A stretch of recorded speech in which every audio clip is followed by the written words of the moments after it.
તારું શરણ પ્રભુ મને અખંડ રહે તારું શરણ પ્રભુ મને અખંડ રહે તારા પ્રેમ પ્રભુ. પણ એવું થાય કે હું અત્યારે તો જોબ નથી કરતી, પણ મને કોઈ વડીલ વાર તહેવારે કે કોઈ પણ વાર પૈસા આપે તો તેમાંથી હું થોડીક આમ સેવા કરું.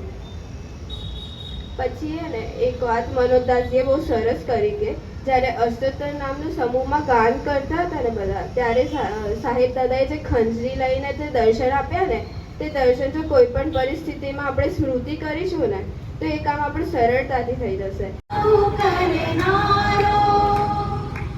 આગળ પાછળ ફરતો તું તો સહુમાં તું રમનારો, સહુમાં તું રમનારો, દિવ્ય જીવનના દિવ્યાનંદમાં નિત્ય નવું દર્શન તારું, નિત્ય નવું દર્શન તારું. પ્રીતિ થઈ ગઈ એમની જોડે કે વીએસ દાદાએ સાહેબ દાદાને સાથે ઉત્તમનો સંગ કર્યો અને સાહેબ દાદા એક દિવસ વીએસ દાદાને એમના ગુરુ યોગી બાપા પાસે લઈ ગયા. તો યોગી બાપાએ પૂછ્યું ને કીધું વીએસ દાદાને કે તમે સાહેબ દાદા માટે માથું આપવાનું થાય તો તૈયાર રહેજો. તો વીએસ દાદાએ કીધું હાજી. વીએસ દાદાના ફ્રેન્ડ, બેસ્ટ ફ્રેન્ડ હતા ડોક્ટર દાદા, સનંદ દાદા.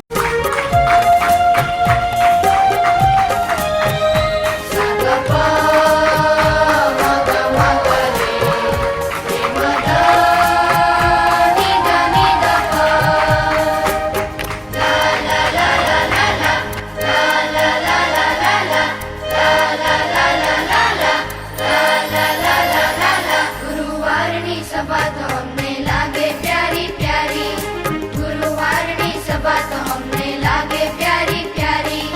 સત્સંગના સંસ્કાર માર્ક્સ મળે કોઈને ઓછા તો સામેવાળી ટીમે એવું કીધું કે આપણે હર્ષદ દાદાને જેમ તેમ કરીને હરાઈ દઈએ, અને એ જ વાત સાહેબ દાદાને ખબર પડી. તો સાહેબ દાદાને વીએસ દાદાને કીધું કે આવું ના થવું જોઈએ, એનું ધ્યાન વીએસ દાદાએ રાખવું. તો વીએસ દાદાએ બધું જોઈને બધું સરખું કર્યું અને છેલ્લા જીત્યા હર્ષદ દાદા જ.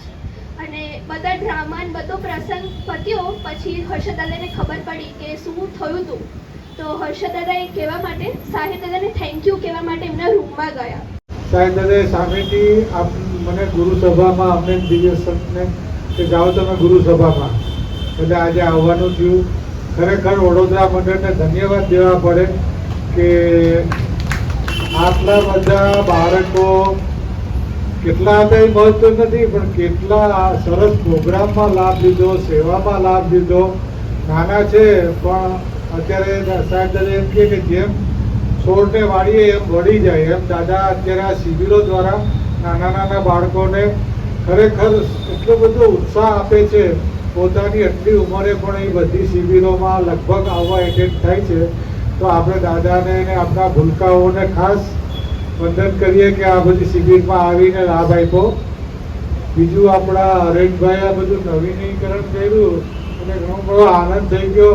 ભગવાને ખાસ આ માટે જ આપણને હરેશભાઈને મળ્યા હશે કે આટલી સરસ દિવાલ કરી દીધી છે, બધું સરસ આપણને કેવું સાનુકૂળ થઈ જાય. આપણાથી થાય નહીં પણ જેવી શક્તિ એવું ભગવાન સરસ કામ કરાવે.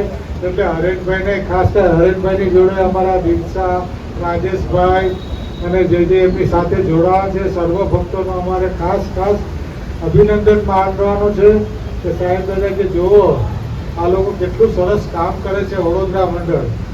એટલે અમને તો તમારા દર્શન કરવા જ મોકલે છે. બસ તમારા દર્શન થાય ને અમારું. સાધુ પૂજ્ય કપિલદાસજી, સાધુ પૂજ્ય હરેશદાસજી, એ સંતો એવા છે આપણા, એક દીકરા દીકરીઓ સત્સંગમાં નાનામાં નાની પ્રવૃત્તિ થાય તો આપણી સાથે ને સાથે રહે છે. તો આપણે જોઈએ છે નાના નાના દીકરાઓ, આ દીકરી હમણાં બોલી સરસ આપણો દીકરો બોલ્યો, બધા એવા છે. બધાને જીવનમાં સત્સંગનું મહાત્મ્ય વધતું જાય છે.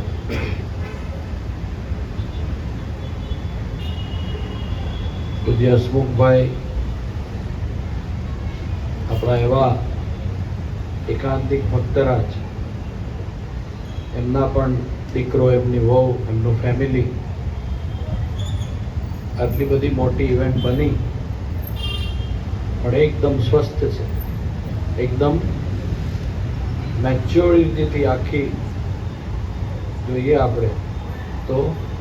હવે તો ખાસ સાહેબ દાદા, શાંતિદાદા, અશ્વિન દાદા કૃપા પાત્ર એવા હસમુખભાઈને તો અમુક જ અહીંયા વડીલો આપણે જાણીએ છીએ, પણ નવા સભામાં આવતા મેમ્બર ઓછું જાણતા હશે. આજે એમની શ્રદ્ધાંજલિ સભામાં હું થોડું ટૂંકમાં વર્ણન કરીશ કે પહેલી તો એમની ટૂંકમાં જન્મસ્થળની માહિતી આપું તો જંબુસર તાલુકાનું અમનપુર ગામ છે. જેના વતની એક ભાઈ અત્યારે નથી, 5 બહેનો. 5 બહેનોમાં 2 બહેનો નથી, 3 બહેનો છાની રહે છે. અને જે આપણે એક સવિતાબેન અમીન આપણી સભામાં જે એમના લીધે આવતા હતા, અત્યારે કેનેડા છે, અહીંયા છે, એ એમના મોટા બાપુને દીકરી થાય. એવો SSC સુધી જીવનમાં પ્રેમ ભરી દેનારી, સત્સંગના સંસ્કાર જીવનમાં પ્રેમ ભરી દેનારી, ગુરુવારની સભા તો અમને લાગે પ્યારી પ્યારી, ગુરુવારની સભા તો અમને લાગે પ્યારી પ્યારી.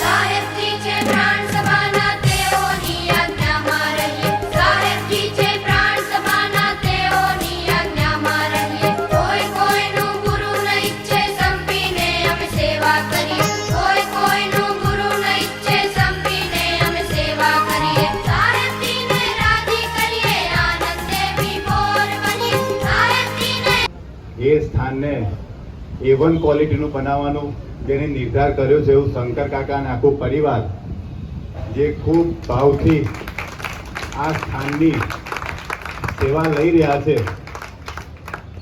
આપ જોઈ રહ્યા છો કે અત્યારે રિનોવેશનમાં પાછલી દિવાલનું કામ થયું અને જનસેવાના ભાગરૂપે એક વોટર કુલર મૂકવામાં આવ્યું છે, જે જાહેર જનતા માટે